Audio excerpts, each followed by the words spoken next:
जिसके साथ खुदा है, जिसके साथ मालिक है, उसको डरने का कोई बात ही नहीं है বলে তাকে চলে গেছে। এখন মামলা লড়বো আমি, মামলা লড়বো হবিবুর রহমান। হুমায়ুন তো এখানে মামলা লড়বে না, সে পাওয়ার দিয়ে গেছে আমাদের। সুতরাং লড়কে লেঙ্গা হাইকোর্ট মে।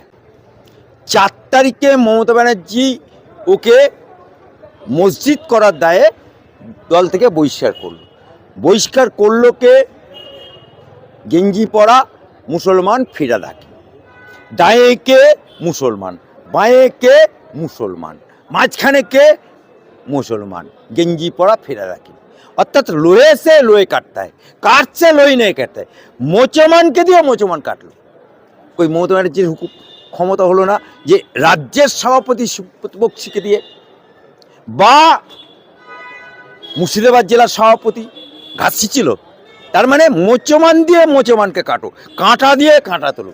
কারণ ISF, Indian secular party, ISF নওশাদের পার্টি 2021 সালে ভোটে লড়ে। সত্যিই বলছি আপনাদেরকে, আমি গত কয়েকদিন ধরে যখন বলেছি 135টা আসনে প্রার্থী দেব, ক্রমশই গোটা রাজ্যের বিভিন্ন জায়গা থেকে বলছে যে আমাদের এই বিধানসভাটা ধরেছেন তো।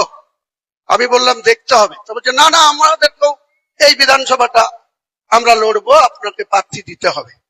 কেতুগ্রামটা বিধানসভায় পাশাপাশি বসি শাহনওয়াজ হোসেন, বীরভূমের সভাধিপতি কাজলের বড় ভাই। ও বসে 208-এ, আমি বসি 209-এ। আমার পাশে 210-এ বসে একজন দক্ষিণ দিনাজপুরের তৃণমূলের জেলা সভাপতি হালদার, আর তারপরে ক্যানিং এর বিধায়ক শওকত মোল্লা বসে।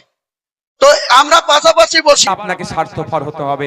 এবার আপনার মসজিদের কথা ভাবতে হবে, এবার মন্দিরের কথা ভাবতে হবে, এবার এই আমাদের ধাম চাকলা ধামের ঐক্যের কথা ভাবতে হবে, হিন্দু মুসলমানের ঐক্যের কথা ভাবতে হবে। জাহের থানের জমি চুরি হয়ে যাচ্ছে, ফিরিয়ে নিয়ে আসতে হবে। ওয়াকফ সম্পত্তি লুটার চেষ্টা করছে, ফিরিয়ে নিয়ে আসতে হবে। এবার আপনাকে আমাকে স্বার্থপর হতে হবে। আমার বাংলার কথা ভাবতে হবে, আমার পরিবারের কথা ভাবতে হবে, আমার এলাকার কথা ভাবতে হবে, আমার প্রতিবেশীর কথা ভাবতে হবে। আমরা আমার ভাই ভাইবোর কথা এবার ভাববো। কোনো কথা হবে না নওশাদ সিদ্দিকীর সাথে লড়াই করার জন্য বিধানসভায় আগামী দিনে দেগঙ্গা থেকে একজনকে পাঠাতে